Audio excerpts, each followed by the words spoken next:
Hey, this is John, and this is tip number 13, I believe, in my series of Outsourcing to the Philippines tips. You can get the rest of them at jonasblog.com.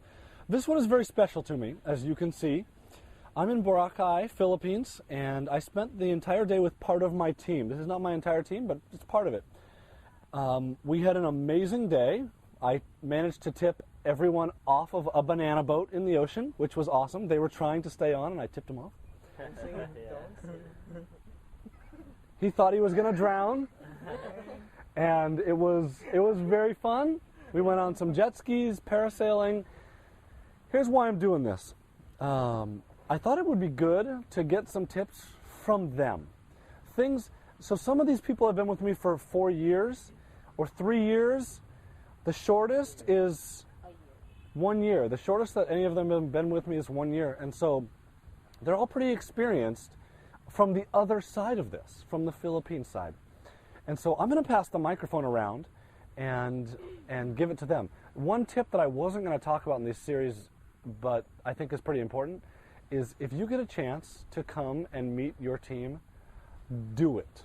Do it in a second. It will change so much about the way that you work with your team. It will change the way that you look at them. It will change how you know them. It'll change the work that you give them. You'll solve problems. Your business will be better because of it. It has been amazing for me. So with that said, I'm going to pass the microphone off. No names, but you're going to get tips from them.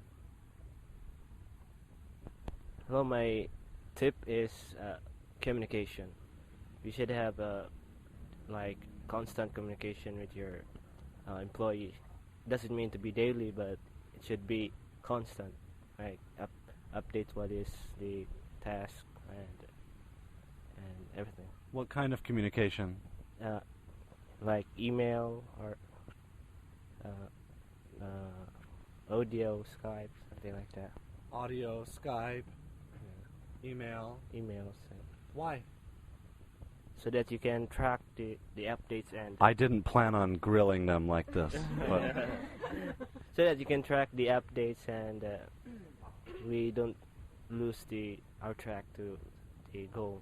So that you don't lose your track to the goal. Yes. Okay, you're not talking about micromanaging. No. But you're talking about communication and talking. Yeah. Thank you.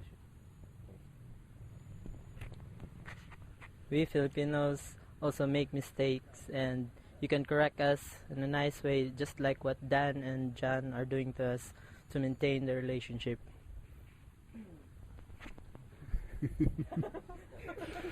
Last night we had a talk, and I yelled at them. And I didn't yell at them, but we had a talk about some of the problems that we've had, how we can solve them.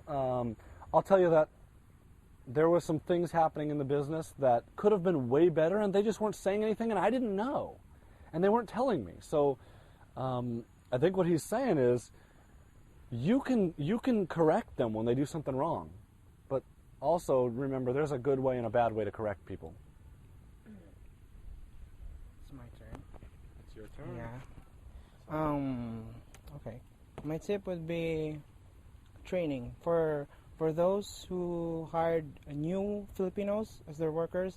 Please do train them, because we Filipinos don't know everything. So even though we know something, but we don't know everything. So it's what? Sometimes they don't know anything. Yeah, sometimes. Like when you started. Yeah, when I started, I don't know. I don't know something. So proper training is important, so that the communication, the relationship would be good. So if we fail on something, please don't get mad too much and fire us, because we just need to be trained, and Filipinos are willing to be trained. My tip is in giving instructions. It's very helpful for us, because sometimes we are having hard time understanding the instructions.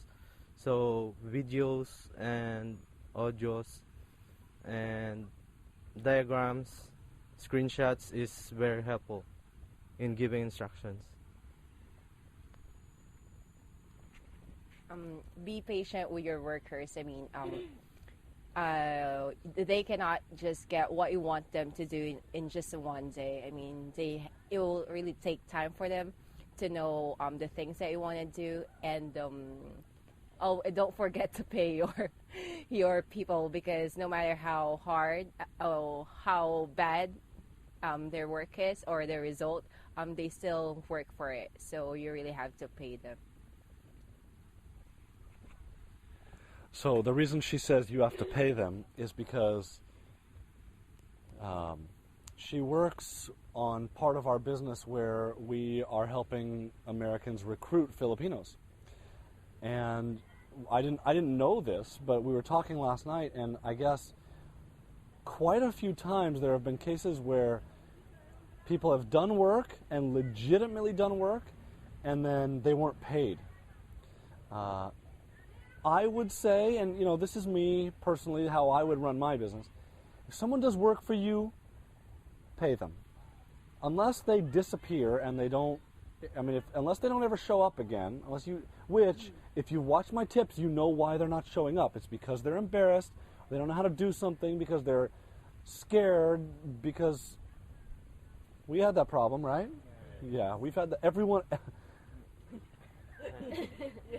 Maybe one person here hasn't had that problem with me. But otherwise, pay the people that do work for you. That $100 is a lot less to you than it is to them. So, a lot of times training isn't enough as well. So after you train them and they give you an output, so it needs feedback, specific feedbacks, like if it's something on the website, you can take screenshots and circle whatever it is wrong, or if it's content, you can point out the differences and place comments so everything is just clear. So I hope some of these tips were helpful to you. You can see that they were all very embarrassed to do this video with me. And we just probably spent 12 hours playing, and they wanted to change their clothes before we did this, and I wouldn't let them. But if you will treat your people right, you will get amazing things from it, and more than just work, you will find friends. And so the rest of my tips on how to do this are available at replacemyself.com. The 90-minute free audio there, where you can learn so much about why you should be hiring full-time people in the Philippines. I'm John Jonas, and thanks for watching.